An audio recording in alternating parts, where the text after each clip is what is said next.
podem falar aí, né? Sim, professor, estamos te ouvindo. Oi?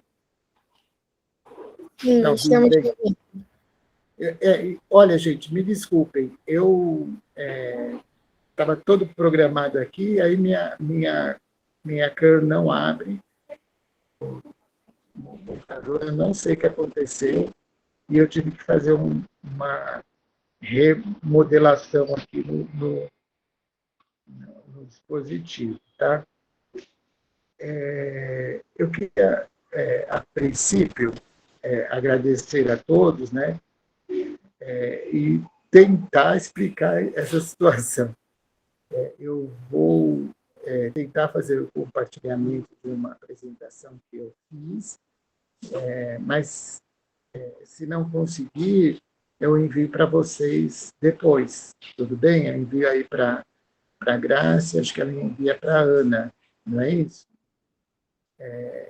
Mas vamos lá, vamos começar. Espera aí, deixa eu tentar só abrir aqui, compartilhar a tela.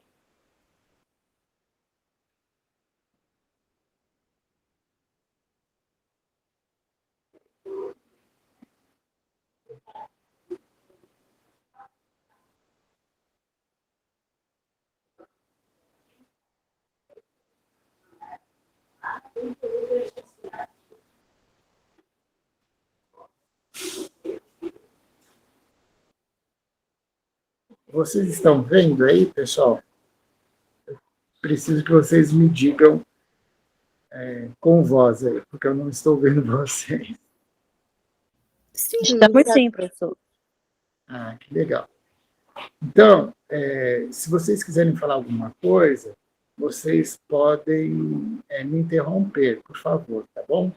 Eu vou tentar ser o mais rápido possível, diante dessas condições que eu estou aqui agora, mas não vamos perder, né, a essência da apresentação.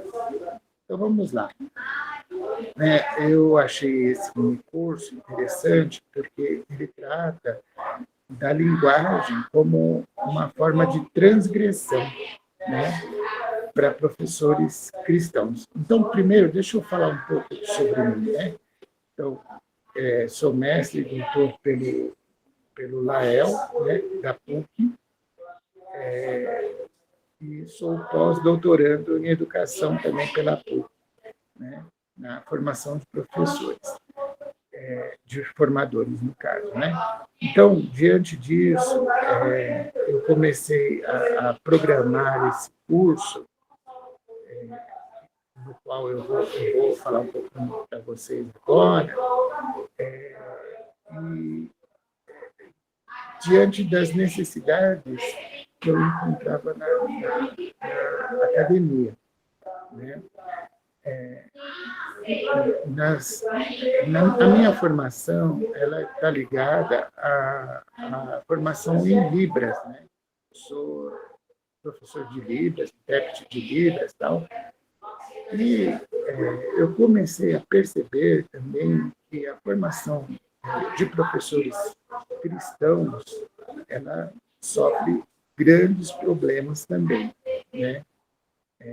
E aí eu fui fazer uma pesquisa e encontrei alguns resultados que me motivaram a criar esse curso. Tá bom? Então, vamos lá. Opa. Então, né, o meu envolvimento com isso. Né? Então, eu sou cristão, batista, né, há 4 gerações, né, na família.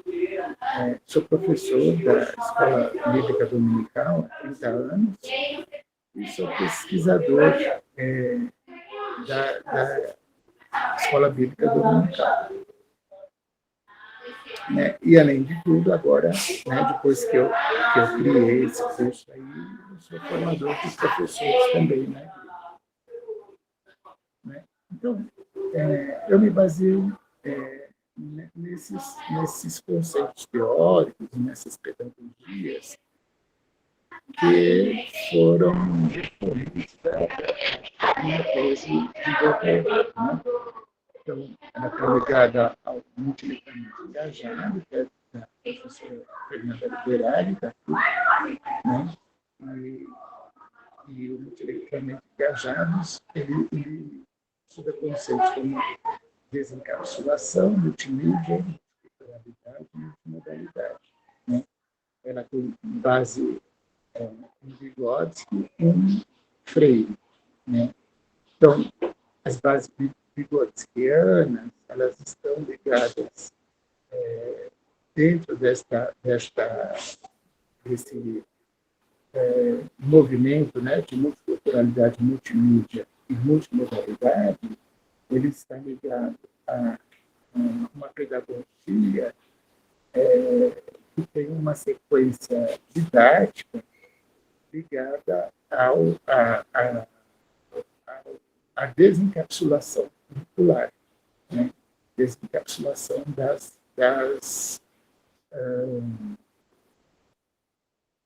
do currículo para a escola. Então, essa sequência didática, ela contempla toda a questão das multimídias, da multiculturalidade e da multimodalidade. Então, nós fazemos, né, em Vygotsky, nós vemos que nós podemos fazer uma imersão na realidade, que é trazer aos estudantes toda uma base curricular que esteja ligada à vivência que eles têm no dia a dia.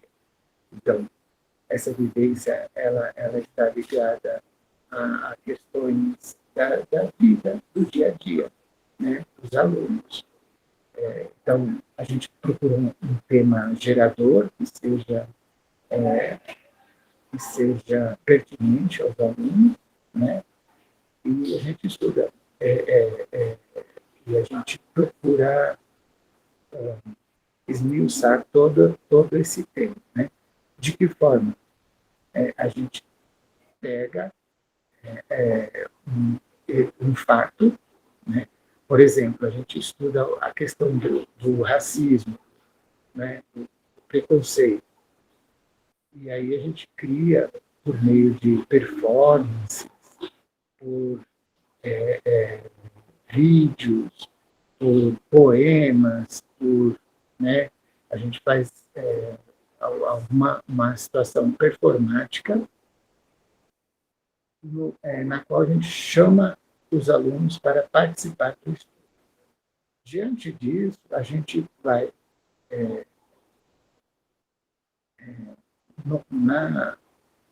na base vigotskiana, a gente vai para uma construção crítica de generalizações.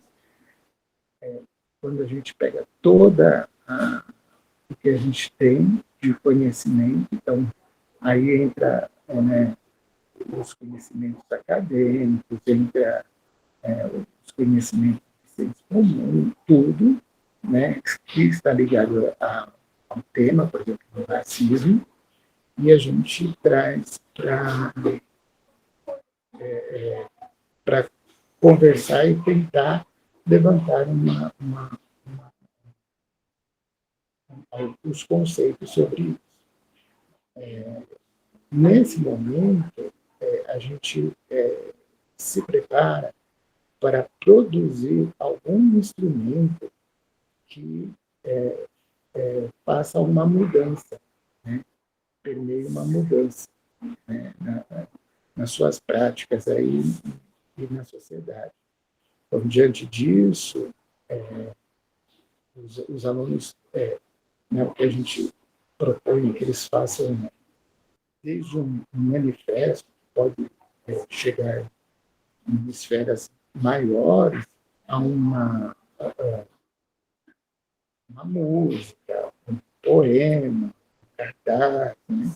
Então, todos esses instrumentos, né, estão ligados aos aprendizados que eles tiveram na aula, no momento, para demonstrar como se faria uma mudança nas práticas que eles têm. Né? Então, diante dessa explicação, eu vou fazer um paralelo com as bases freirianas, né? Freire, em 1970, o Freire falava sobre a imersão, né? Que é trazer os conhecimentos do dia a dia à tona. A imersão é quando esses conhecimentos saem, né, do, do cognitivo, lá da zona de conhecimento, né, e traz à tona. E a inserção é quando você faz essa mudança de atitude. Né? Então, qual que é a diferença? Né? É que o Vygotsky e o Freire, o Freire está mais focado no agora. Né? E o Vygotsky, ele traz isso para a comunidade, para a geração de instrumentos que serão usados posteriormente. Né? Diante disso, né, a gente também tem o conceito da atividade social, que também foi cunhada na professora doutora Linda Liberado, né, que ele está ligado também à desencapsulação, né, atividades significativas, aprendizagem por meio de gêneros. Né, então, quando a gente começa a estudar os gêneros do discurso, gêneros que são base para todos os conhecimentos. Né? E aprendizagens por meio de atividades que sejam, eu costumo dizer que colam, né, na realidade do aluno. Então, por exemplo, uma atividade que a gente realiza no nosso pesquisa, a atividade de ir ao cinema. Então, quais os gêneros que você usa? Então, você usa o gênero compra de bilhetes,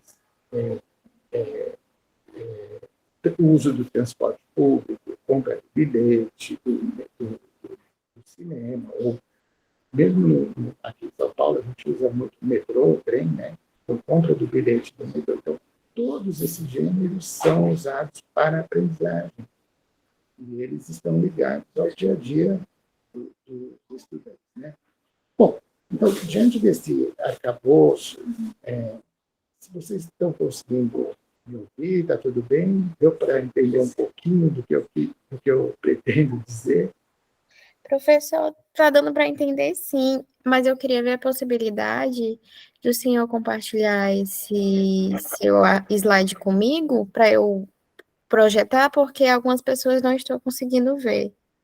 Ah, então, como que eu faço isso? Ou não sei se dá para enviar para a professora Gracinete também, acredito que não. Tá, eu acho que eu consigo sim.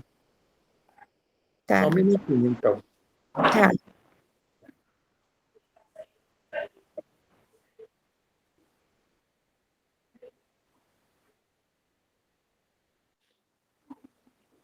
A gente vai falando isso daí. Espera aí, só um minutinho, Ana, eu vou Tá, tentar compartilhar aqui. tá, ok.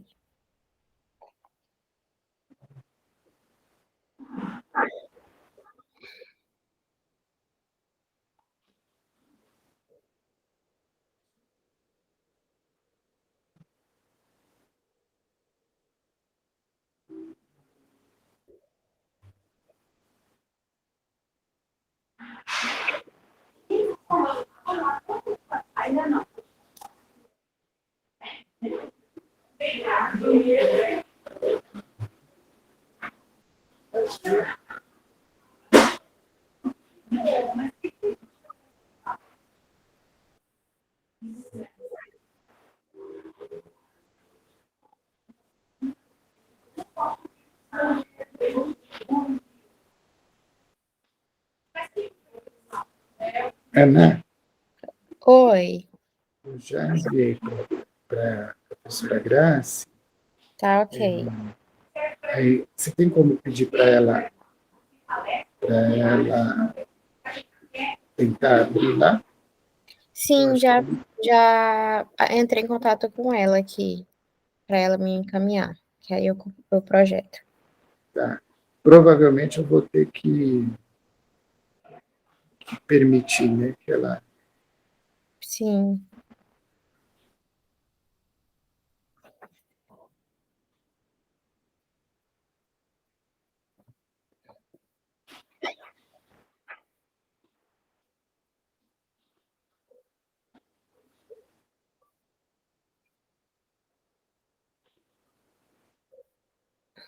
A gente espera, Ana? O que você acha?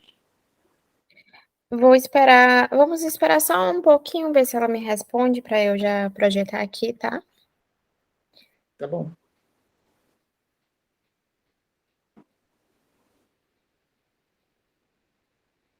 Mas e aí, enquanto isso, a gente poderia ir tocando nas ideias aí, né?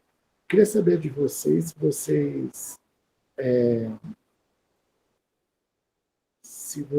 eu vou interromper aqui para a gente abrir. Se vocês conhecem o multiletramento engajado, se vocês conhecem o multiletramento, a história do multiletramento, o que vocês me dizem, né? Podem falar aí à vontade.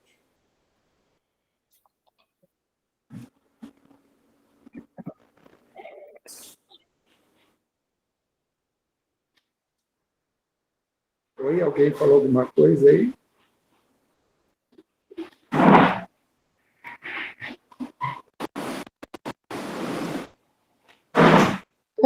Não entendeu a pergunta, professor. Você pode repetir?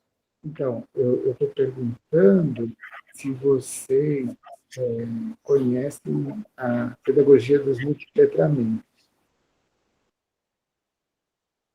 Ah,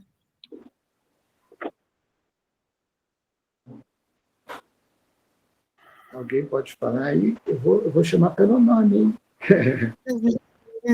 eu não conheço. Não? Ah, tá. Então, enquanto Graça não compartilha aí, eu vou falando um pouquinho sobre isso também. A pedagogia dos multiletramentos, ela começou a ser estudada por um grupo de Nova Londres, né? Esse grupo ele esteve pensando em, nas questões pedagógicas de crianças do mundo inteiro. Então, era um grupo formado por pedagogos, por linguistas, por, por licenciados em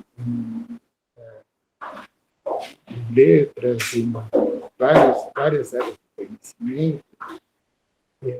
E eles começaram a perceber que as crianças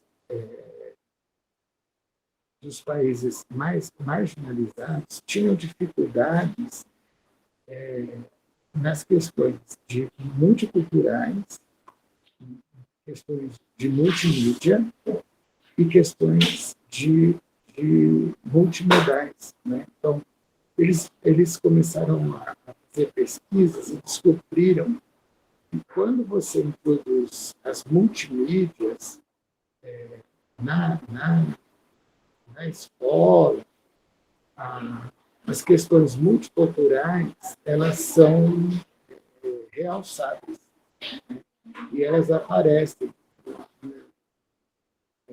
por meio das multimídias, né?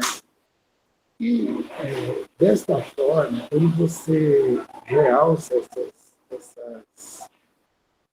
a multiculturalidade, você também realça a multimodalidade. Então, o que são cada um desses aí? Então, multimídia, alguém poderia dar um exemplo de múltiplas mídias?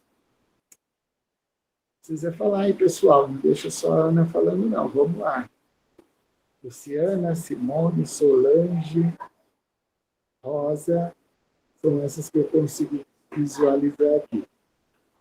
Vocês Professor, todo... Oi. Eu solicitei o acesso no Canva. Tem como o senhor permitir para eu poder compartilhar? Só um minutinho.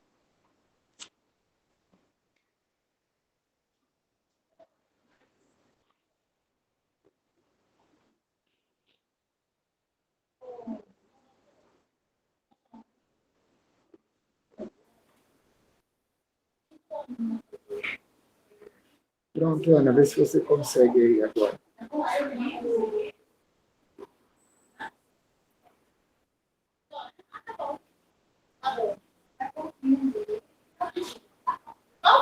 Você vai construir o poder. Você vai construir o poder. Acabou. Ai, que palhação, né? Você gostou agora? Eu me entendi.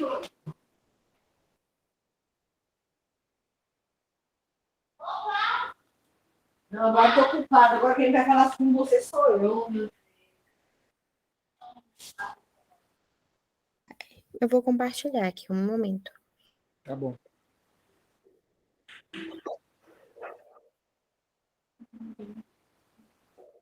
Já. Dá para ver aí?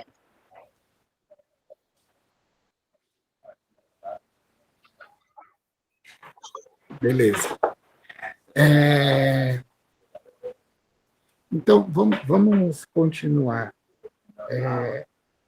Vamos ver se vocês conseguem, se a gente consegue conceituar melhor, então, o que seria os multiletramentos. O multiletramento seria a base teórica do multiletramento, seriam esses três conceitos que a gente estava conversando, né? Então, vamos lá. Eu pedi um exemplo de múltiplas mídias. Alguém pode dizer?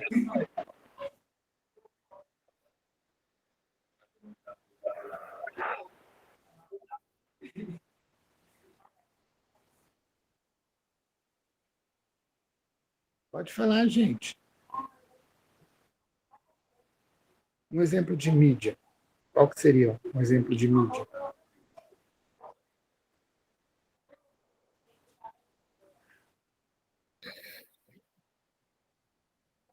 Tá ruim, hein, gente? Vamos lá. Olha, hoje a gente está tendo aqui vários exemplos de múltiplas mídias. O meu caso, por exemplo, é um caso que não deu muito certo, né? Eu tentei usar uma plataforma, um computador, e ele eu não consegui, tive que improvisar, né? Eu estou aqui com o meu celular tentando fazer, né, esse conhecimento legal. Isso, TV, internet, como a Simone está falando aí. Então, é tudo isso. TV, internet, o computador, o próprio celular, né? O Canva, alguém colocou aí, Simone, eu não consegui enxergar.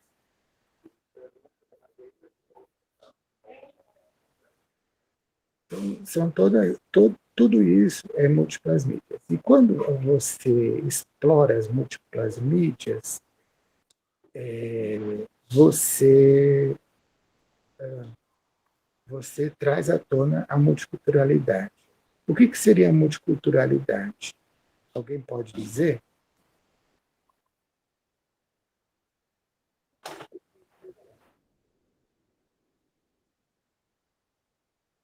Um exemplo de multiculturalidade. São várias culturas, isso. Né? Mas vamos para um exemplo bem clássico. Estou em São Paulo, e vocês aí no Acre. Aqui são 10 horas da manhã. E aí são 8, não é isso? Sim. Isso já tem influência cultural, né? Porque a gente começou a trabalhar há 3 horas, né? A gente sai do serviço, sai de casa, vem para o serviço, isso já dá uma influência cultural. Então, a maioria aqui, nesta sala, são jovens, eu acredito que deve ter, no máximo, alguém com 35 anos. ou não? Tem alguém com mais aí? Né? Eu tenho 55. Simone tem 47. Ah, que legal. Não estou tão só, hein, Simone? Então, isso tudo ó, 38, Luciana, que legal, né? Então, são diferenças. Por exemplo, vamos pegar a Luciana, que está mais distante de mim, em termos de idade. Vamos lá. Luciana tem 38, eu tenho 55. Então, quando a Luciana nasceu, eu já trabalhava. Olha que interessante, né? Então, tudo isso gera diferenças culturais, percebe? E aí, nesse sentido, quando a gente explora,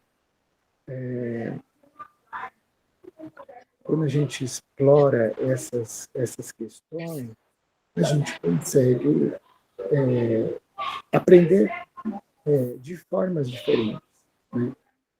São questões culturais, são questões que influenciam na aprendizagem. Na cidade de São Paulo, gente, eu não consigo. Ana, você pode ler para mim os comentários? Eu não estou conseguindo aqui acompanhar.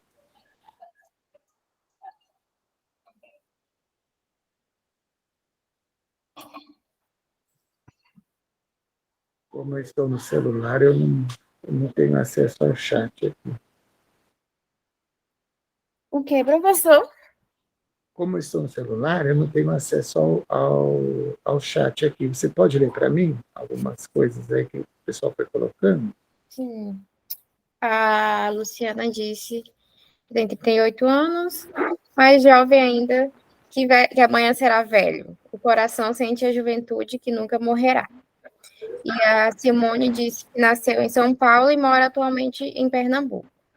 Faz sempre esse trânsito entre diferenças culturais. Isso mesmo. Então, Simone vivencia isso na prática, né? Nasceu em São Paulo, está em Pernambuco, né? As próprias questões aí de sotaque, vamos dizer, são diferenças culturais, né? Eu acho que dá para seguir aí. Ana, eu acho que eu tinha parado no quinto slide, se eu não me engano.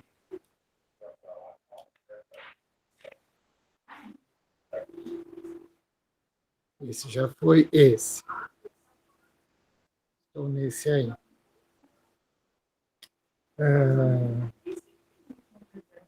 Bom, vamos lá. Então, eu desenvolvi esse curso,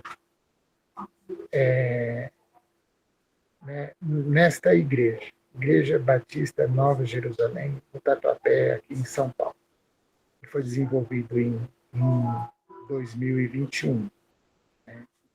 Esse curso, ele está ligado à formação de professores, né, como eu ia dizendo, né, professores da escola dominical da igreja. Então,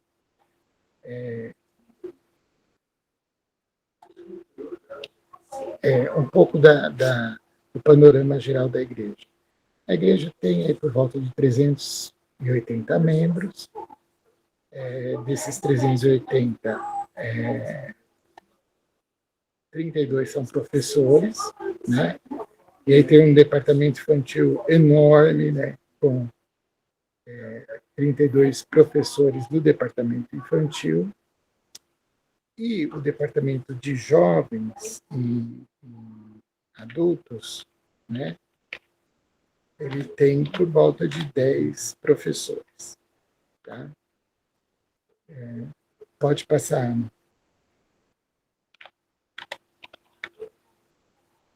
Próximo slide. Então, para a organização do curso,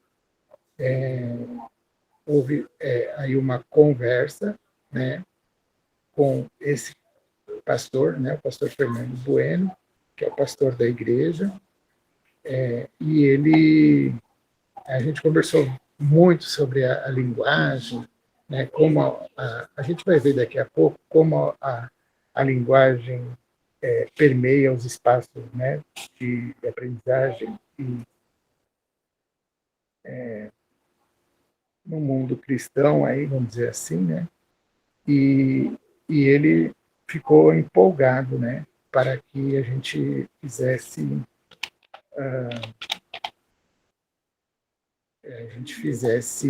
esse curso lá na igreja dele, né. Diante disso, a gente começou a pensar no curso e, como a gente sempre faz lá no nosso grupo de pesquisa, a gente não faz nada sozinho, a gente faz tudo com a colaboração, né? Então, eu peguei e convidei a professora, né, doutora Viviane Carrijo, né?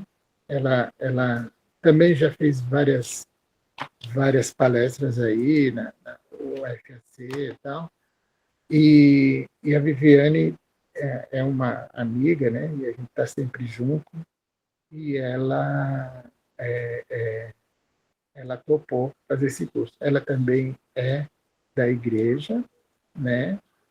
E, e ela topou fazer o curso com a gente. Então, a gente começou a planejar, né, o curso, e, e diante disso, a gente teve uma, uma questão com a bibliografia, porque aí é um problema bem grave, né, nas igrejas, porque você falar de Karl Marx, né, numa igreja evangélica ainda é um grande problema, infelizmente, né?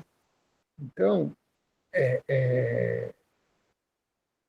eu e a Viviane tivemos um cuidado muito especial, né, para achar uma bibliografia que não fosse agressiva, vamos dizer assim, às pessoas, né? E aí a gente montou uma ementa e enviou para o pastor da igreja.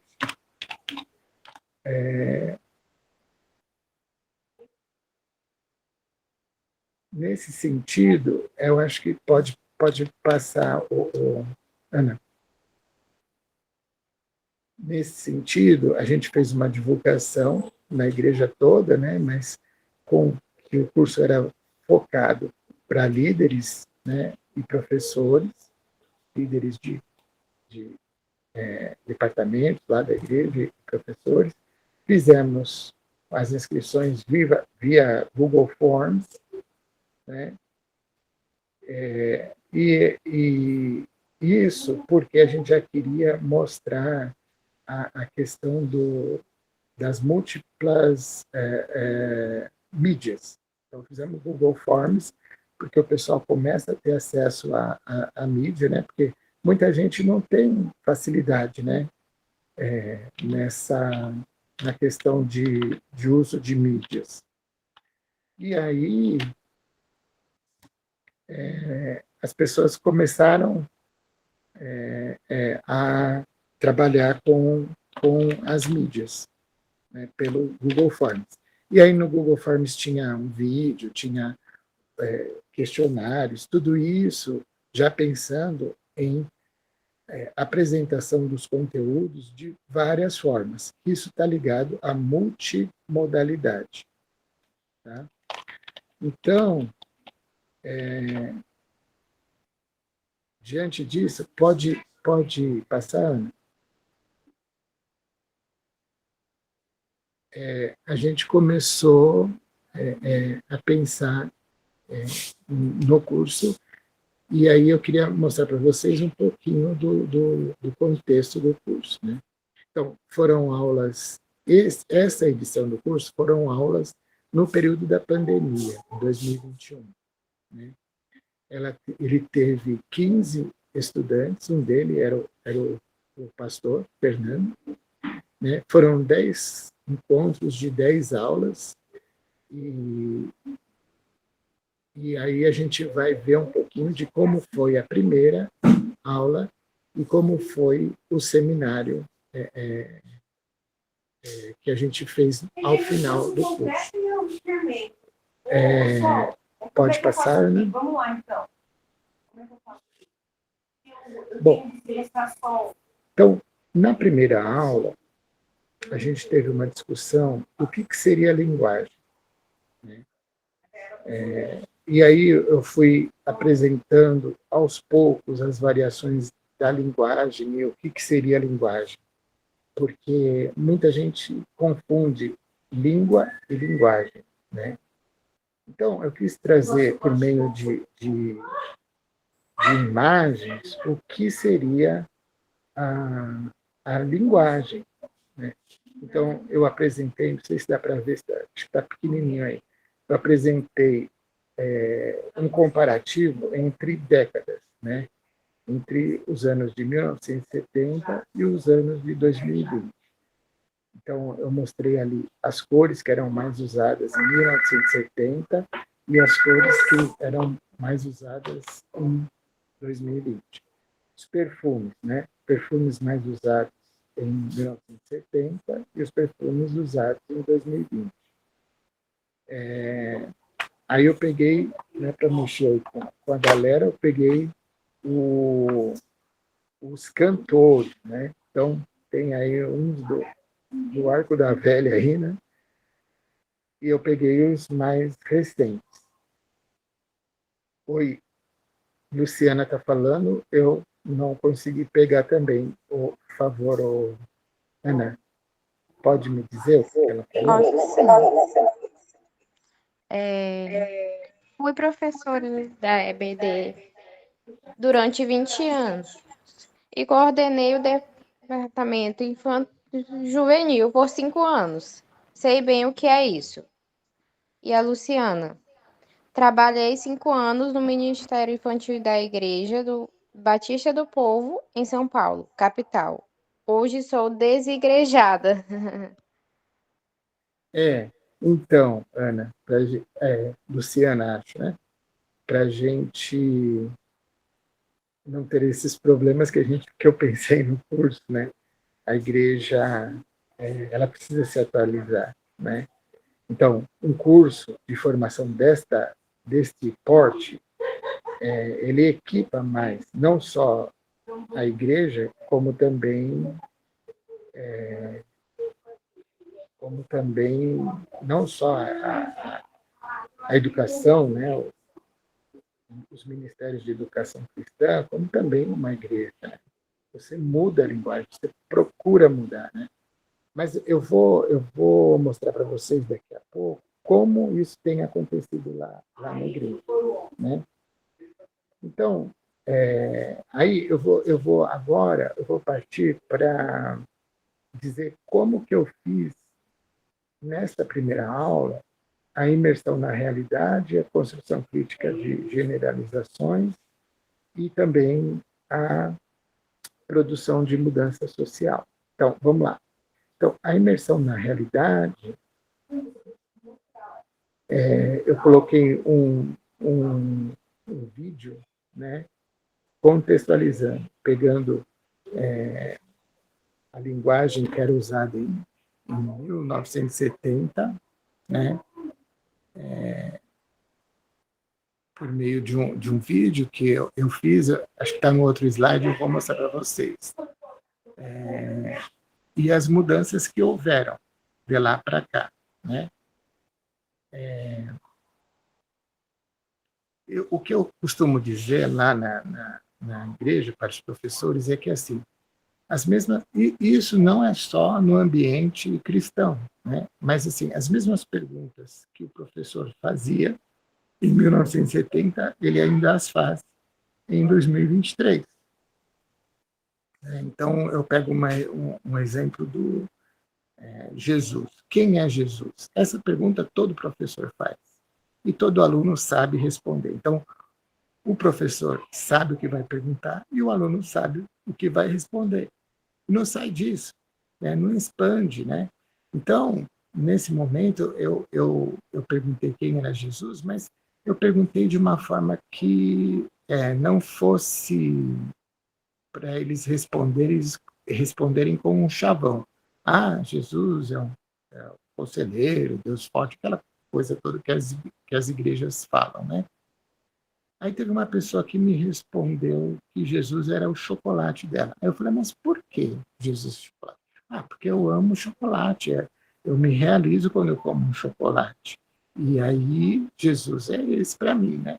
Então, esse é um exemplo de como a linguagem pode ser transgressiva, né?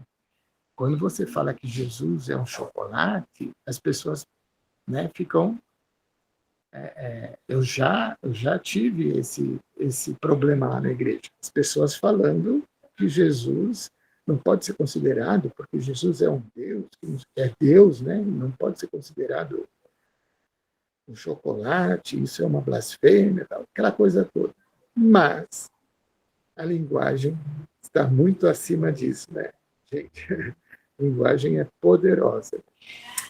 Então, aí na construção crítica de generalizações, a gente trouxe o arcabouço teórico lá de Bakhtin, quando ele fala da linguagem monológica e da linguagem dialógica, né, das perspectivas do discurso,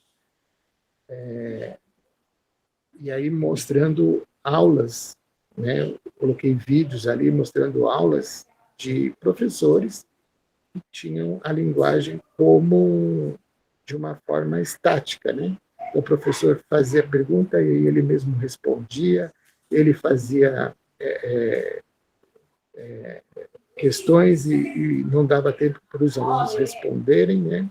Mais ou menos como eu aqui no começo desta apresentação, né? Comecei a fazer perguntas e vocês mesmos e eu mesmo respondia.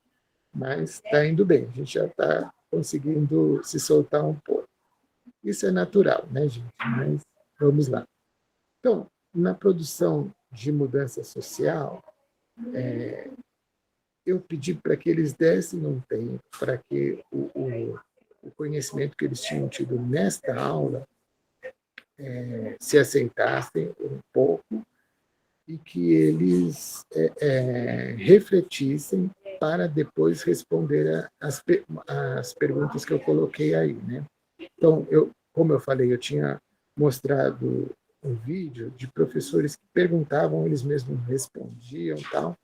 Estava ligado a um vídeo, né? E o outro vídeo era de como era a aprendizagem de Libras, por exemplo, né? Feita de uma forma mais, vamos dizer, com o uso da atividade social. Então, essa aula, ela dizia assim que a atividade social dela era tomar café em Libras. E foi uma aula que nós apresentamos num congresso em Nova York. Então, as pessoas começavam a ali tinha gente do mundo inteiro, não só do Brasil, né? Como eu, por exemplo, alguns pesquisadores. Tinha um aluno surdo no meio, um aluno de doutorado, e também tinha pessoas de outros países. E essa aula era na conversação, era falando, era um perguntando para o outro o que era aquele sinal e tudo mais, né? Então, eu perguntei, né, as aulas que nós assistimos ou ministramos, elas estão ligadas a qual perspectiva, né? Isso ligado às perspectivas bakhtinianas lá do monológico e do dialógico, né? E aí, é lógico que todo mundo falou que estava ligado ao monológico, né? E aí, depois, a gente perguntou quais dessas concepções se adequam melhor ao mundo de hoje, né? E por quê? porque a gente, diante de tudo isso que a gente falou, que os alunos aprendem melhor por meio por meio da multiculturalidade, das múltiplas mídias e das múltiplas modalidades, né? É lógico que uma linguagem mais interativa, uma linguagem mais dialógica, uma linguagem que consegue chegar até o aluno, né? Ela é muito mais adequada aos dias de hoje, né? Então o pessoal foi respondendo e aí a gente chegou a essas conclusões aí, né?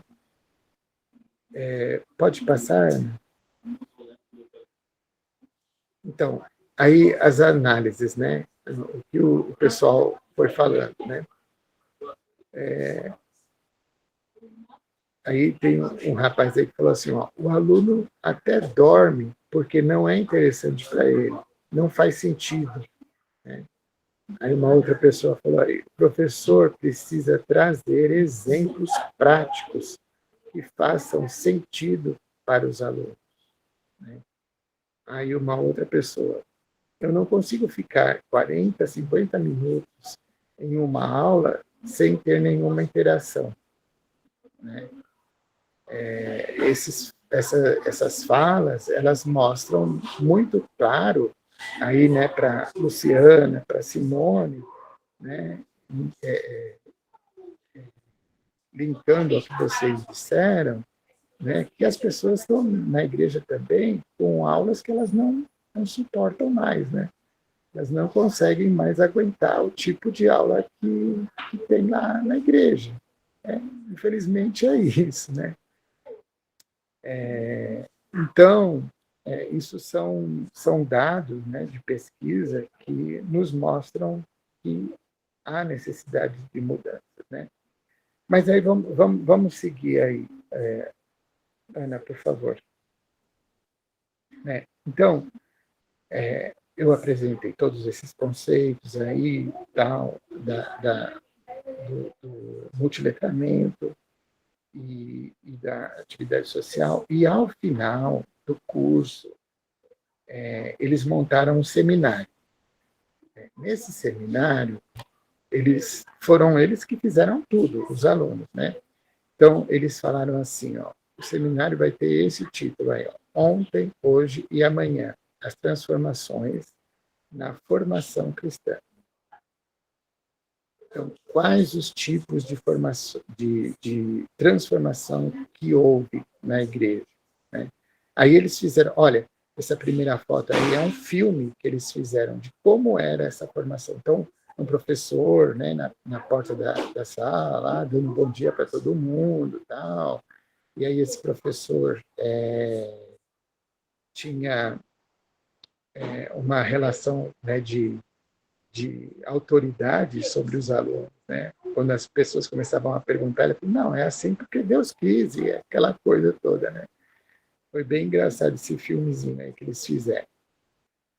E aí eles mostraram, né, esse vídeo no seminário, depois eles mostraram na construção crítica de generalizações,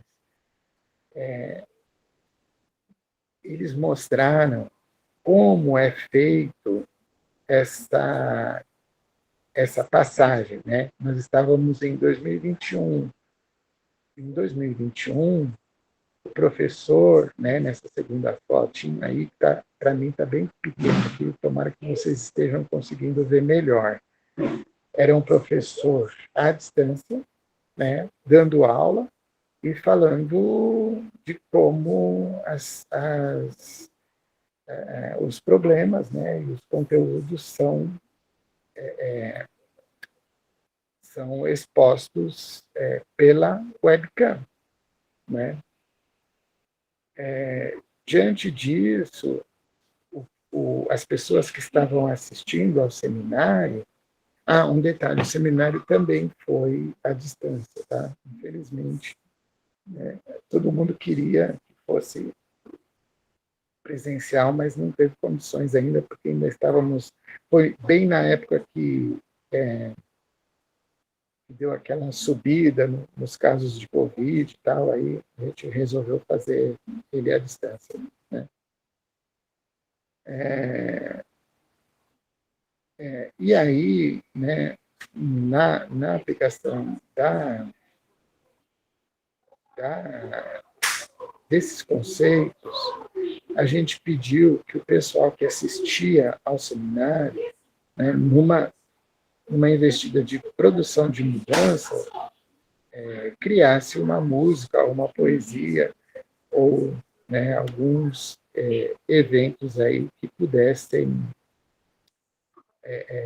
mostrar o que eles aprenderam e o que eles deveriam mostrar de mudança, né? Como fazer essa mudança. E aí teve música, teve um monte de coisa aí, né?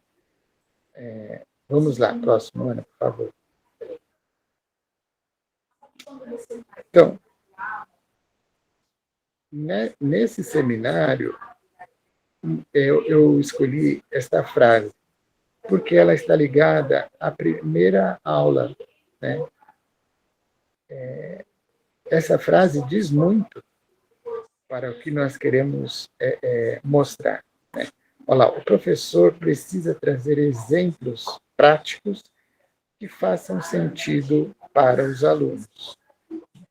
Então, essa frase apareceu no primeiro e no último encontro, né, no seminário que foi apresentado.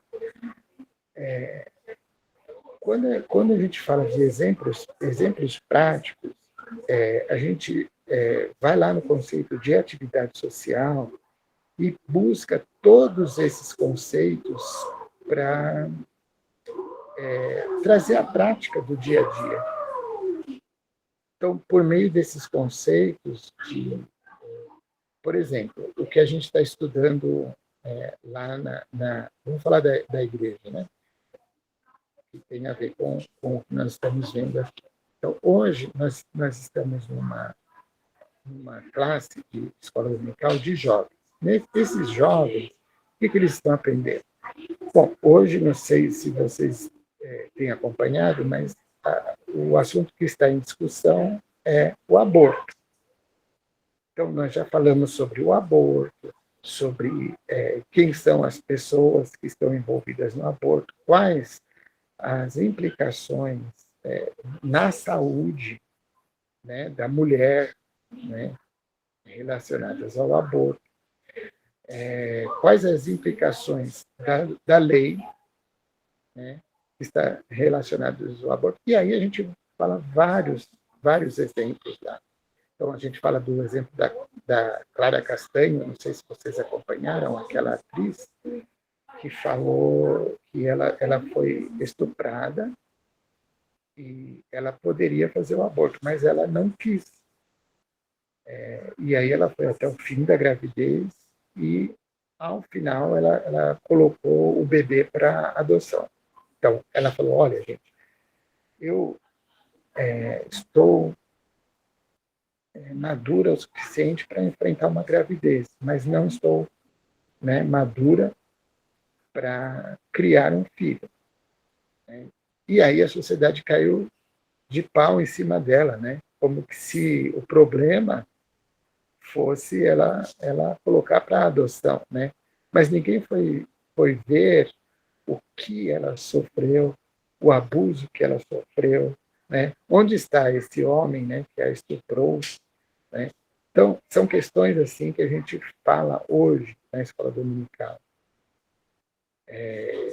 Esses assuntos, eles estão muito distantes daquilo que era falado antigamente, né? Porque ali, antigamente, a gente, com os jovens, a gente falava de assuntos bíblicos, né? E esses assuntos, muitas vezes, não têm a ver com o que eles perpassam, né, no seu dia a dia. Então, questões como o aborto tem tudo a ver com questões bíblicas, com questões de moral, questões de ética, né? e os alunos estão fazendo muito mais proveito disso do que você falar de quais são os livros, quais e quantos são os livros da Bíblia, quantos livros você tem no Antigo Testamento, quantos livros você tem no Novo Testamento. São questões mais práticas, né? E um dia eu estava ouvindo uma reunião ali de pastores, e um dos pastores falou assim: eu descobri na minha juventude que eu era muito bom na igreja. Eu era líder dos jovens, eu era presidente dos jovens, da reunião de jovens, mas quando eu saía da igreja, eu ficava mudo. Por quê? Porque eu não conseguia falar, né, para as pessoas. Nesse sentido, eu volto, né, a falar sobre a linguagem, né? Então, as pessoas têm repertório de linguagem na sua bolha ali. Quando sai da bolha, esse repertório não é expandido, né? Então, por isso que a linguagem tem que ser transgressiva. Ela tem que transgredir, aí nesse caso, seria de ir além, né? Além do que a linguagem permite que nós compreendamos, né? Então, ir além do que é nosso meio, nossa zona de conforto, né? E aí, eu acho que depois, Ana, a gente já começa a apresentar os outros movimentos que houve a partir desse curso. No próximo slide, por favor. Né? Então, depois disso, a gente conseguiu aí fazer mais 2 edições, né, do curso. As aulas nossas hoje, elas utilizam os conceitos de atividade social, de multiletramento engajado para jovens e adultos, né? Com as crianças ainda não, porque a linguagem ali das crianças é um pouco mais específica, né?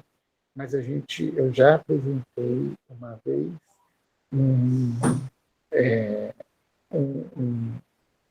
uma palestra, né, no Ministério Infantil também, falando sobre a formação, né, que ela deveria ser crítica e reflexiva. Né? E, além disso, a gente está agora com um grupo de professores novos, né, na classe de jovens, que está tendo essa formação na prática. Um deles já tinha feito esse curso, ele até apareceu nessas fotos aí que eu mostrei, ele já tinha feito o curso lá em 2021, mas assim, não teve mais contato, né? E agora ele está tendo a formação prática, né, do multiletramento e atividade social. Né? Aí tem umas fotinhos aí, Ana, no próximo. Né? Olha só como que é a nossa aula aí. Né? Então, aqui ó, você vê pessoas de várias idades, né? Com os adultos aí nessas primeiras fotos aí à esquerda, né? Depois aqui com os jovens, né? E o uso aí de múltiplas mídias, de múltiplas modalidades, enfim. Né? Próximo ano. Então, para a gente, né, partir um pouco para a discussão daqui a pouco, eu vou falar sobre a atividade social, sobre a minha proposta, né, como que ela se organizou. Né? Então, sempre tendo a atividade social como organizadora, né, do currículo. Você cria um currículo por meio de atividades, né, que são atividades do dia a dia. Né? Essa perspectiva, ela está ligada a um currículo desencapsulado. O conceito de encapsulação foi cunhado pelo Engelston, né, em 2000, 99, 2000. ele acreditava que o currículo ele é, na maioria das escolas, encapsulado. É como um currículo que tivesse dentro de uma cápsula e quando você engole, né, aquilo, ele demora muito mais para fazer efeito do que quando você toma um currículo, você toma um remédio sem uma cápsula, né? Então, pela atividade social, os estudantes criam situações performáticas, hipotéticas, está ligado ao brincar, né, gente? Que na possibilidade de se concretizarem na vida real, propiciam o saber de como lidar com elas. Né? Então, essas situações aí que a gente faz por meio da brincadeira, né? Agora todo mundo vai para um hospital para a gente estudar o que é o aborto. Então, vamos lá. Como que a enfermeira age? Como que a paciente age? Então, essas brincadeiras vão dando um repertório para o aluno ter condições de lidar com essa situação, né? Caso aconteça na vida real. E aí, é aquilo que eu falei sobre gêneros, né? Então, são todos os gêneros possíveis, né, de se estudar nessa brincadeira. Né? Então, também a gente fala sobre os multiletramentos, né, como ampliação do repertório. Então, você utilizando as múltiplas mídias, multimodalidade, multiculturalidade, você cria possibilidades, né, de transformações nos alunos. Né? E aí, agora, né, nesta parte do curso, eu queria conversar um pouco com vocês o que vocês acham dessa proposta, como ela poderia ser, mas aí se desse para vocês abrirem aí o microfone, porque senão a gente vai estar lendo tudo aí, eu não consigo ler, vai ficar ruim. Pode ser, gente? É possível isso?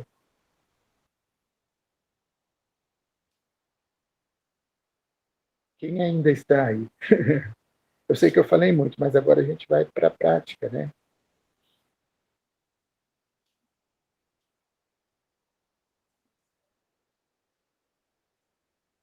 Eu queria criar com vocês um debate agora para a gente falar sobre essa proposta, sobre a linguagem, sobre a linguagem como transgressora, né? Ou transgressiva, e talvez criar algumas propostas aí. O que vocês acham aí, Luciana, Simone, que foram as que participaram pelo chat?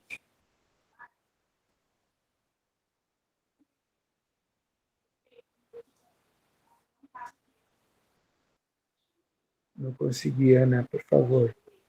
Leia para mim. Não, eu só mandei que o pessoal pode conversar com o senhor, abrir o microfone. Isso, Luciana tem algumas perguntas, pode fazer também. Oi, gente, bom dia. Eu estava esperando o meu cachorro acabar de latir aqui para eu poder abrir o microfone.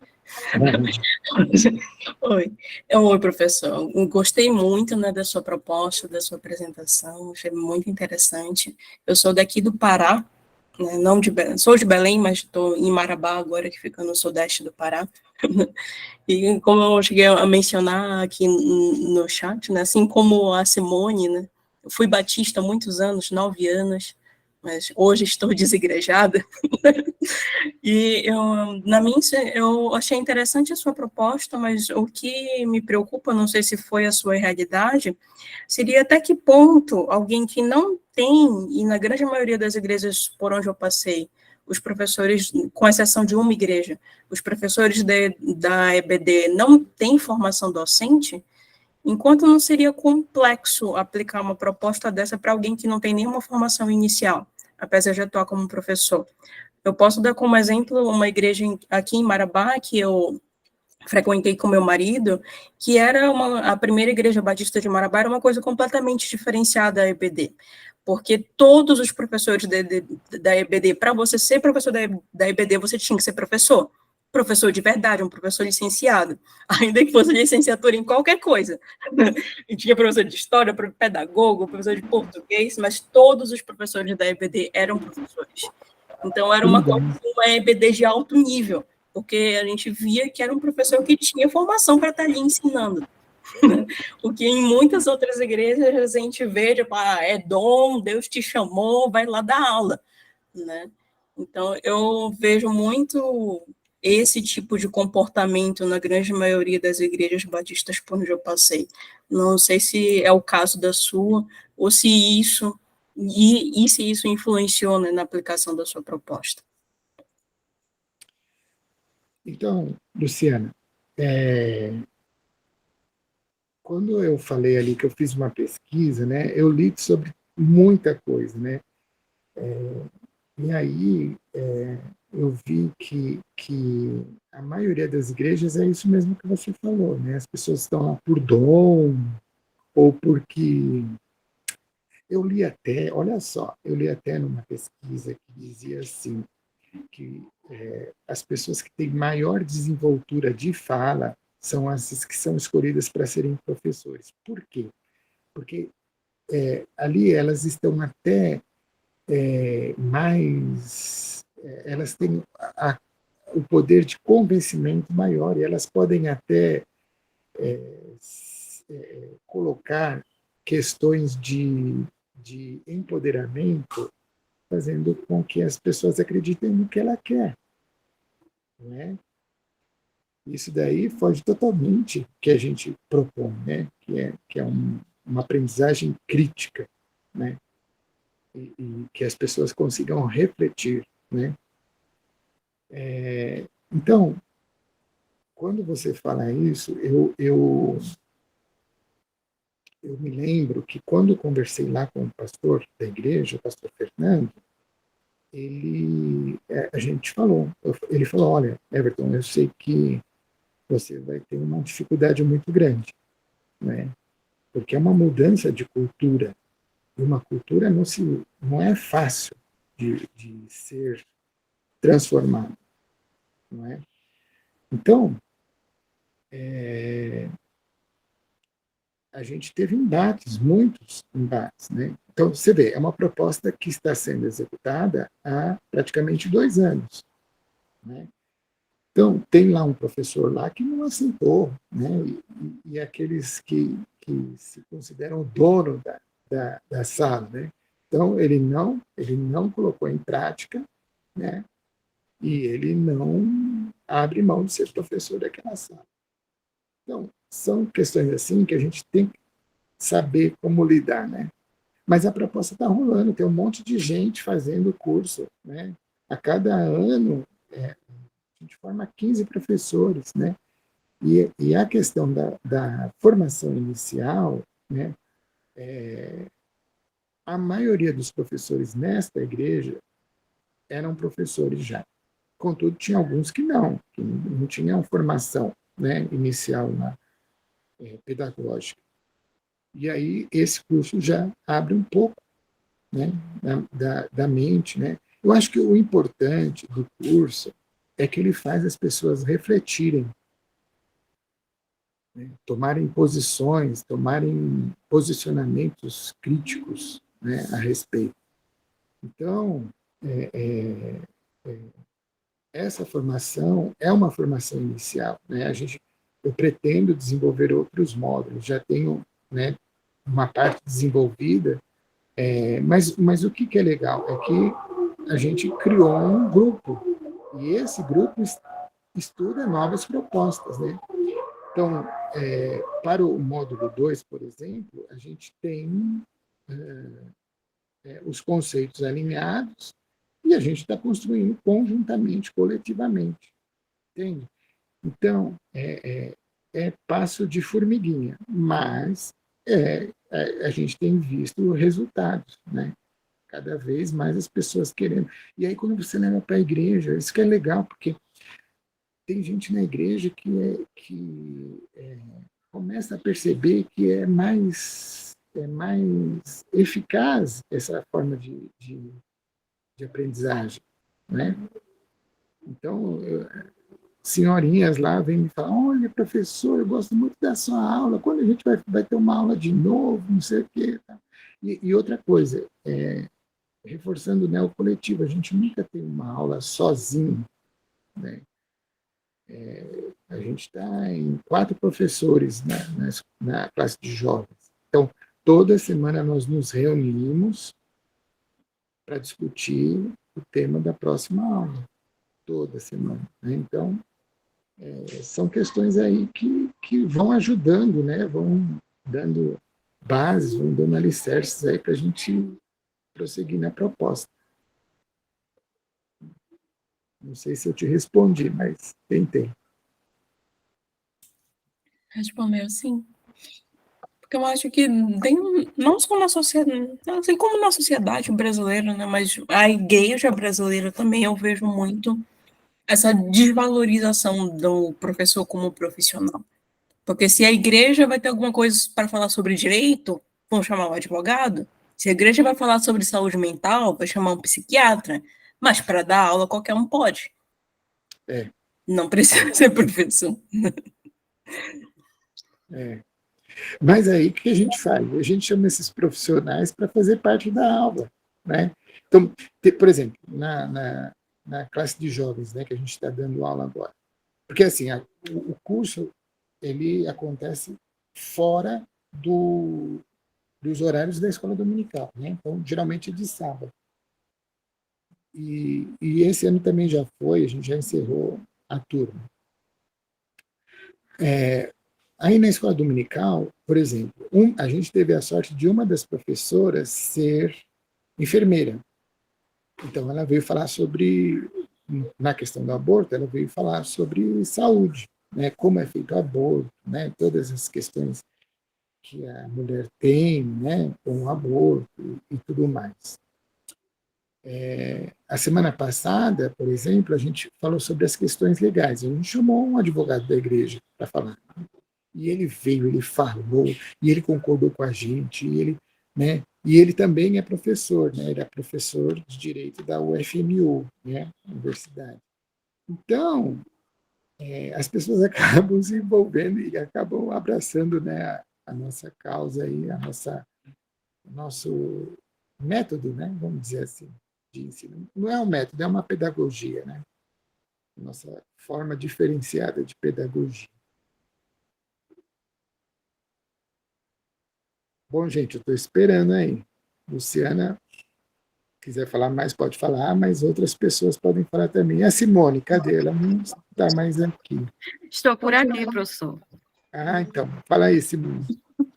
Então, primeiro eu quero parabenizar pelo belíssimo trabalho, né? É belo, necessário e muito potente esse tipo de trabalho nas igrejas, porque como eu falei, né, como eu sou professora, assim que eu comecei a frequentar a Assembleia de Deus, eu fui convidada para ser professora da escola bíblica. E aí eu comecei na escola das mulheres, porque lá a separação ela é assim: os homens dão aula para os homens e as mulheres para a sala das mulheres.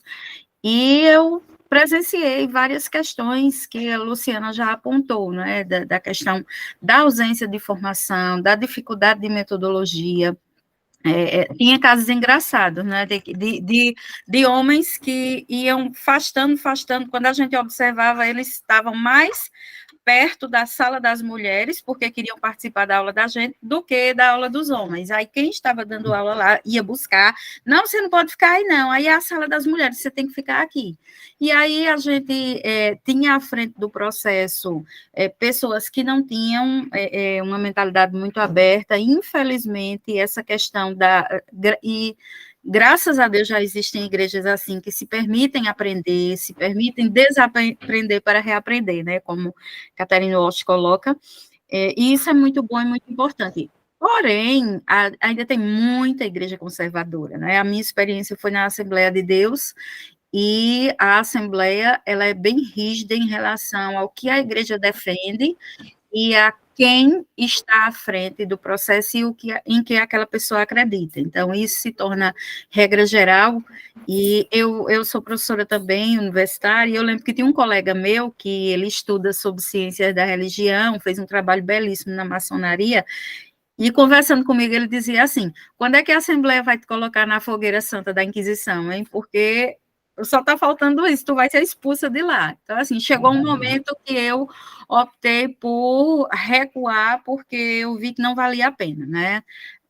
Hoje, como diz Luciana, estou desigrejada.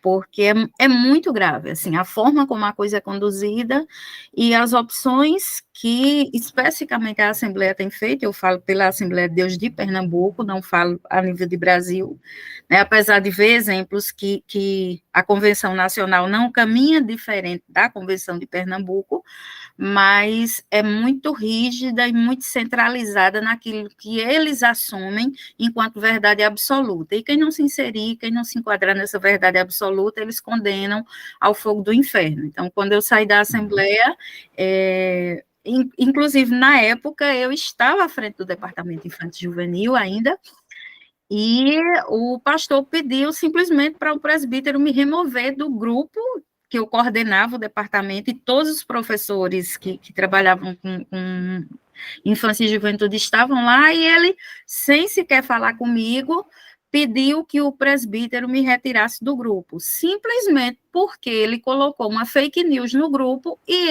eu, de forma muito educada, fui alertá-lo de que aquilo era uma fake news, né? Coisas que eu era acostumada a fazer na época. Isso foi 2018, mais ou menos.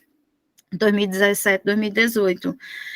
Eu faço parte de vários grupos, eu trabalho com movimentos sociais do campo desde 2004, e estou na universidade, fiz mestrado no período de 2013 a 2015, hoje eu estou no doutorado.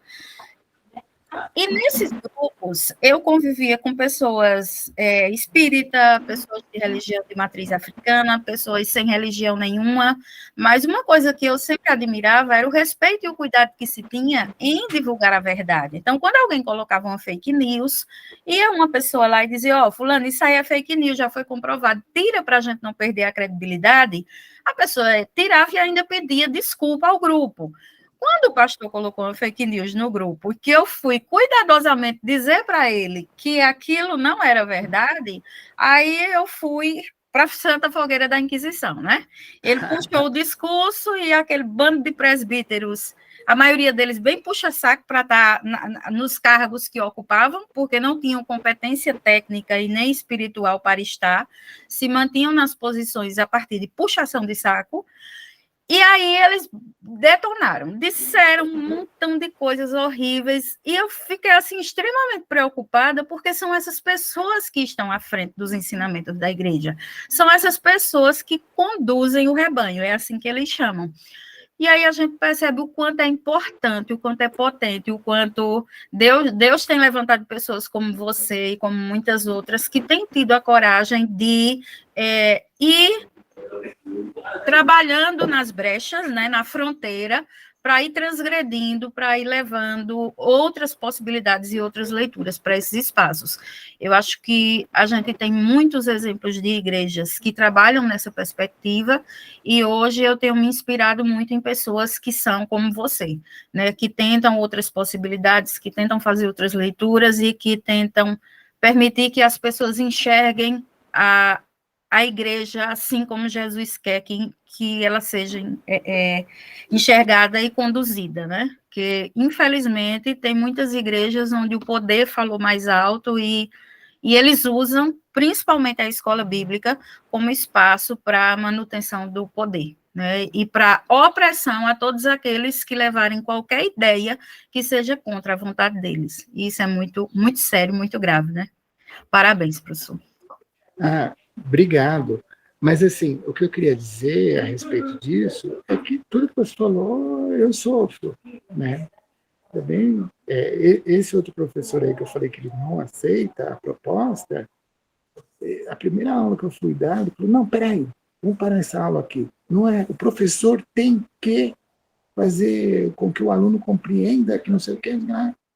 Aí minha esposa estava na sala, ela falou assim, olha, minha esposa é coordenadora, né, de um setor, né, na empresa. Ela falou assim, eu sou coordenadora de um setor.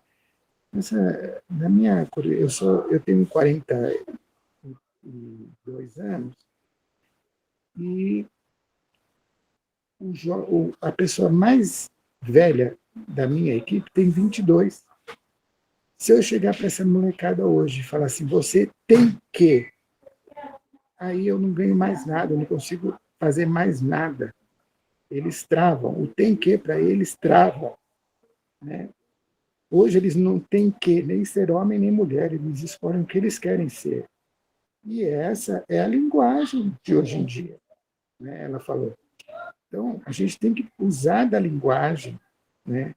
Usar da linguagem para convencer, ou convencer é uma palavra que eu não gosto muito, né?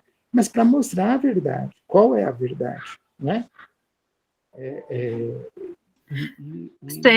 Seria conquistar, né? O processo é de conquista. Isso mesmo, conquista, a palavra perfeita. Então, conquistar as pessoas, né? Então, quando uma pessoa tem um discurso autoritário, né, que está ligado lá ao monologismo, lá do Bakhtin, esse discurso autoritário, ele afasta, né, ele não aproxima.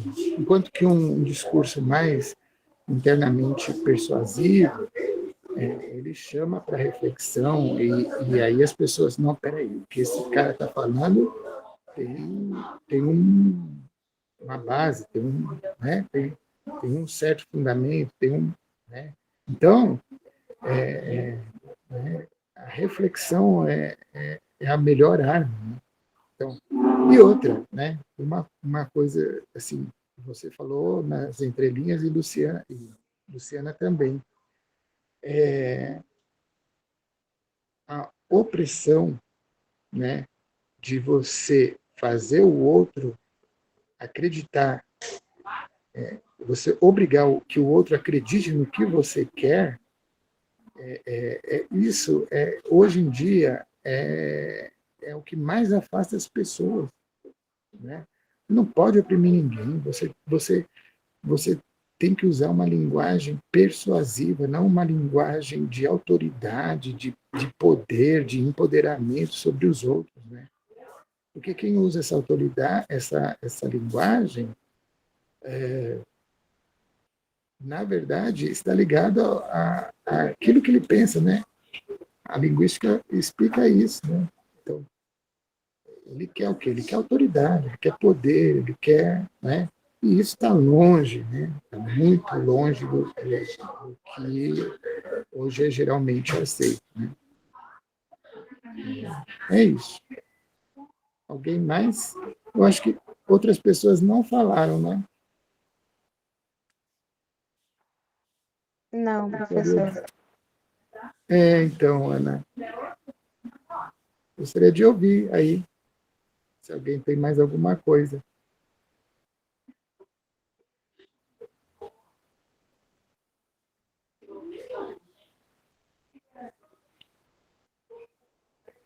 Será que não? Se ninguém mais falar, eu falo. Então, bom. Eu vejo essa questão principalmente da persuasão que você mencionou, professor, mesmo dentro da igreja, mas não só na igreja, mas até dentro da academia, quando a gente vê na teologia como área de pesquisa em si. Eu, por exemplo, durante a pandemia, eu fiz uma especialização na FABAPA, que é a Faculdade Batista do Paraná, e eu lembro claramente que eu queria fazer o TCC da especialização.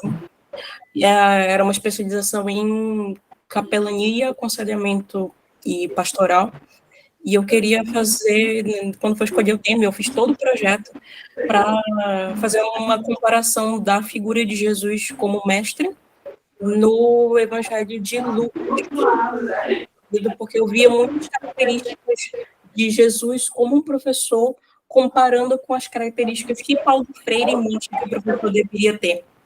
né? E o professor da disciplina esculhambou, dizendo que não tinha nada a ver, que não podia, que Paulo Freire não tem nada a ver com Jesus, porque eu queria muito discutir a perspectiva de ideia do conceito de esperançar e de trazer a esperança para dentro do aconselhamento e tudo mais. Eu fiz tudo lá tudo bonitinho. E o professor só especialista em teologia, quando não...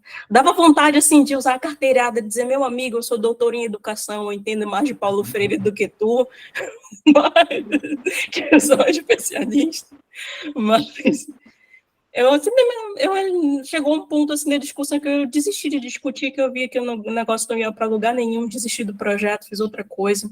Fiz só um relatório, mas eu cheguei no final desse negócio, está no meio da pandemia, vou acabar, ainda que não seja do jeito que eu gostaria, né? E quem sabe um dia eu vou fazer, né? Lá o meu artigo sobre eu espero que sim, Luciana, que você, Simone, retome aí, né, para fazer comigo aí uma corrente forte, né, de transformação, né, que é o que precisa, né, transformar. Eu espero que, como a Simone falou, que, né, eu acho que esse é um ambiente acadêmico, nem convém usar essa linguagem, mas eu espero que Deus levante outras pessoas. Eu espero. Né? Sei lá, transformar, na verdade. Transformar. Né?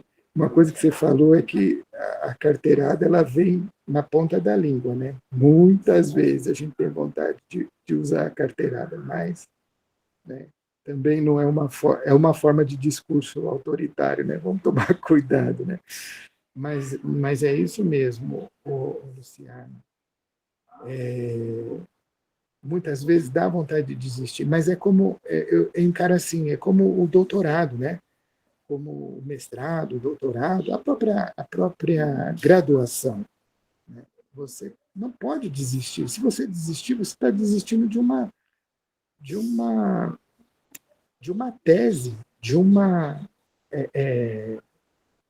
sabe, daquilo que você colocou a sua vida. Né? Recentemente eu estive numa banca para a escola de professor da FATEC. E quando eu cheguei à banca, tive a surpresa de encontrar uma colega minha de doutorado, né? Fez com a mesma orientadora que eu, tal. E aí ela não foi muito bem na prova escrita. A gente teve que arredondar a nota dela para conseguir, né, passar para a segunda fase. Por quê? Porque eu tinha certeza que na segunda fase ela ia arrebentar, né? Porque as nossas aulas, né, vocês viram aí, né? São aulas top, né? Aula com metodologia ativa, aula com interação, aula com... Aí tá, passou para a segunda fase, ela apresentou, para você ter uma ideia, os slides dela tinha mais texto do que não sei o quê. O meu tinha bastante hoje aqui. Mas o dela, e assim, não tinha nenhuma linearidade, sabe? Slides sem uma proposta visual, entende? Aí, refletindo um pouco nisso, né? A gente vê que ela fez uma tese, mas ela não viveu a tese dela, né? E é isso que acontece. Né? Se a gente não tomar as nossas teses, né, como parte da nossa vida, como integrante da nossa vida, como mudança de vida, como mudança de atitude, né, não vai ter efeito, a gente não vai chegar a lugar nenhum. Né? Quer dizer, naquela banca, eu tive a infeliz, né, incumbência, eu era presidente da banca, eu tive a infeliz incumbência de reprovar uma colega de doutorado. Né? Então, assim, eu acho, né, uma proposta de incentivo, né, que vocês não devem desistir, retomem isso. Né? vai me ajudar também, né? E me ajuda, porque a cada professor que eu formo lá na igreja, é mais um elo que se une à corrente, né? E tem que ter pessoas assim como nós, né? Pessoas transgressivas, né? No bom sentido. Né? No sentido aí da linguística aplicada, né? Que a gente fala que é uma linguística transgressora, né? Eu espero, né, contar com vocês aí de alguma forma. Né? E espero notícias de vocês também, futuramente.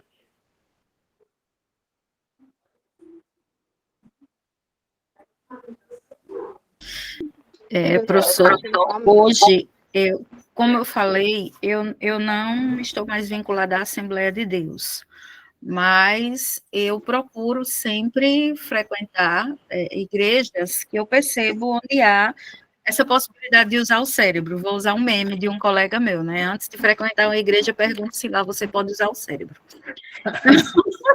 Eu tenho procurado igrejas que nos permitam usar o cérebro. E como eu trabalho com um núcleo de enfrentamento à violência contra a mulher, eu tive a oportunidade maravilhosa de conhecer o trabalho da EIG, que é a Evangélicas pela Igualdade de Gênero. É uma instituição que é nacional, e a EIG tem um trabalho belíssimo para desvelar mesmo essas questões da opressão de gênero dentro das igrejas. Inclusive, a presidente da EIG, que é a professora Valéria Cristina Vilhena, ela fez a graduação, o mestrado e o doutorado dela foram temáticas voltadas à questão da violência de gênero dentro das igrejas. E por conta disso, para o senhor ter uma ideia, você, né? Vou falar você porque a gente é quase da mesma idade. Ela sofreu, assim, perseguições terríveis por parte da Assembleia de Deus, porque um dos trabalhos dela, se não me engano, foi o do mestrado, foi sobre a esposa acho que, ou foi Daniel Berger ou Gunnar Vingre, que são os pioneiros da Assembleia de Deus no Brasil. A esposa de um deles, ela investigou a história de vida dessa mulher, de opressão que ela viveu, e aí ela lançou um livro, a partir da dissertação dela, Uma Igreja Sem Voz, que fala da opressão, da violência de gênero vivida por mulheres evangélicas dentro das igrejas. Por conta disso, a Assembleia de Deus procurou a Mackenzie, que foi onde ela fez o trabalho dela, exigiu que o trabalho dela fosse tirado da biblioteca, exigiu que o trabalho dela fosse tirado do repositório institucional. Ela foi ameaçada de morte, ela teve as redes sociais dela derrubadas, o filho dela foi ameaçado de morte. Então, assim, ela sofreu coisas terríveis por parte das milícias evangélicas, vou usar esse termo, que não aceitavam o que Valéria trouxe à tona por meio da pesquisa dela. Mas aí ela não se rendeu, ela passou um bom tempo sem utilizar rede social, ela teve que realmente se esconder, vou usar esse termo, porque ela estava sendo ameaçada por esses grupos que eram da Assembleia de Deus. Então, Valéria hoje tem um trabalho belíssimo a nível de Brasil.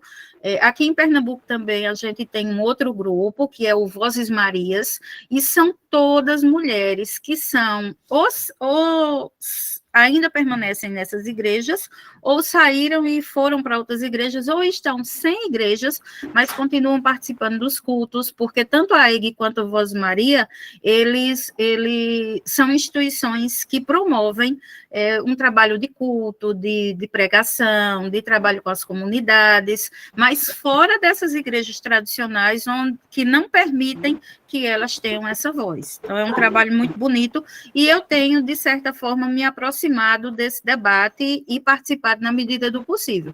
Inclusive, atualmente, a minha tese de doutorado, o tema da minha tese surgiu a partir de uma conversa com Valéria, que eu trabalho com a educação do campo já desde 2004, e a partir de 2017 eu comecei a trabalhar com núcleo de gênero.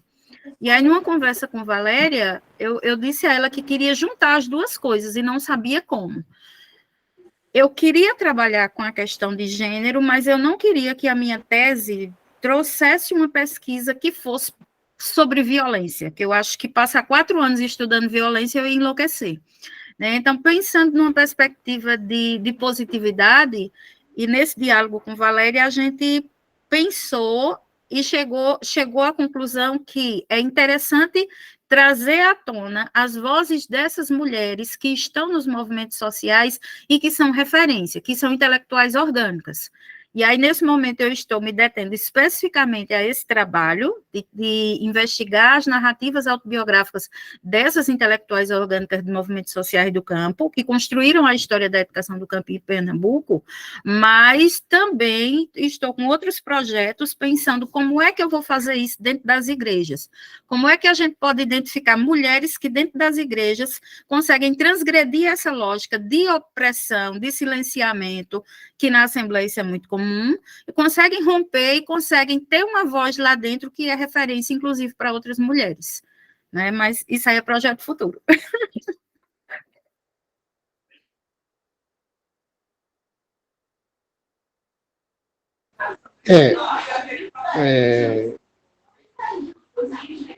Eu acho que você respondeu no início, né?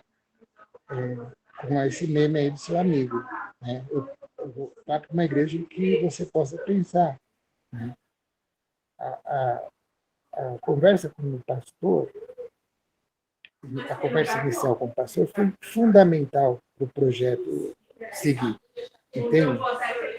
Então, não tem jeito, né? Se você não se encaixa em determinado lugar, é melhor sair, né? É melhor, porque você não vai sofrer tanto, né? Você vai,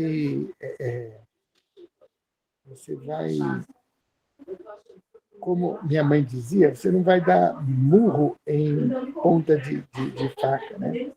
Eu dizer para você, Simone, que na minha pesquisa eu estudei a Assembleia de Deus, estudei a Igreja Batista, claro, e a Metodista.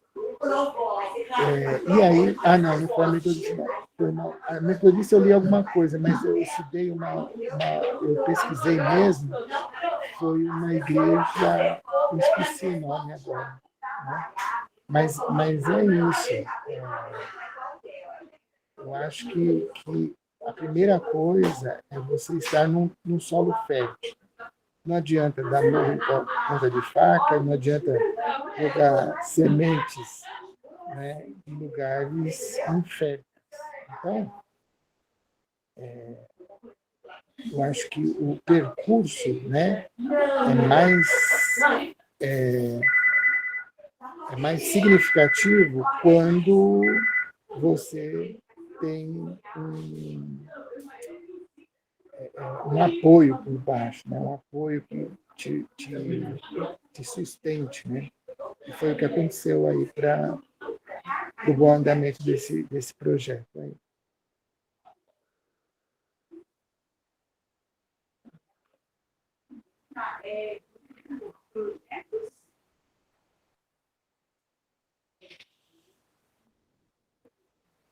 Então, pessoal, alguém mais aí? Luciana?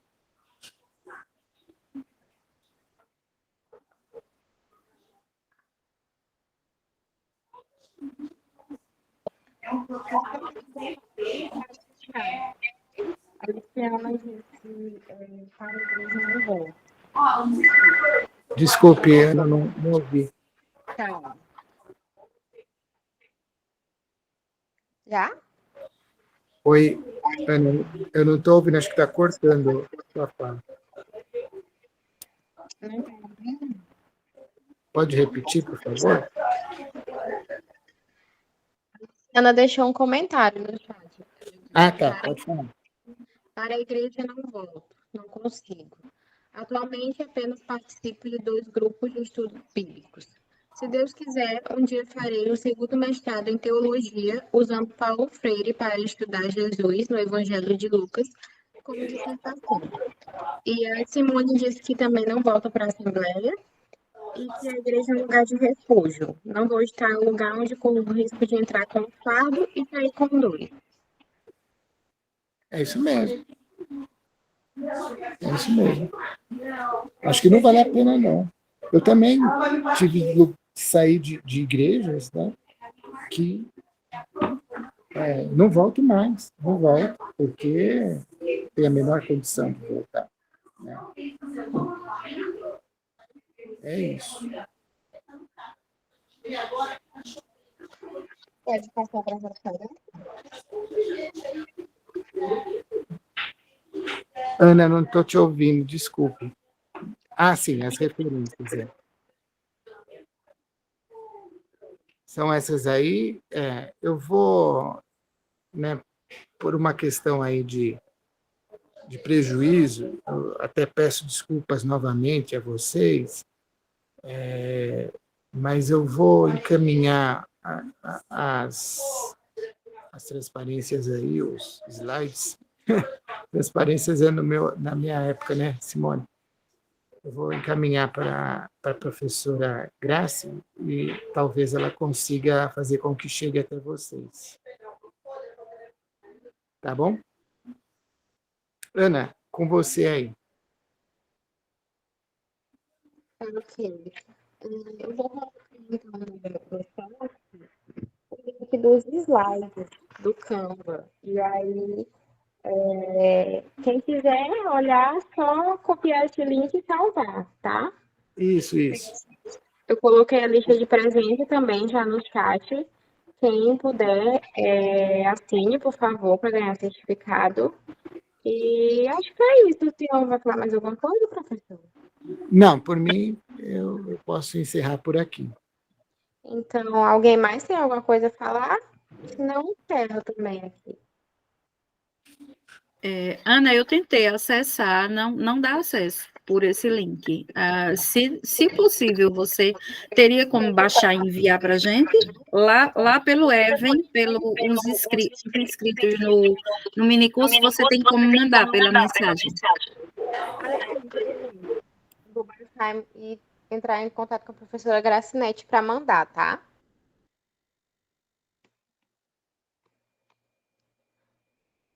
Então é isso, né?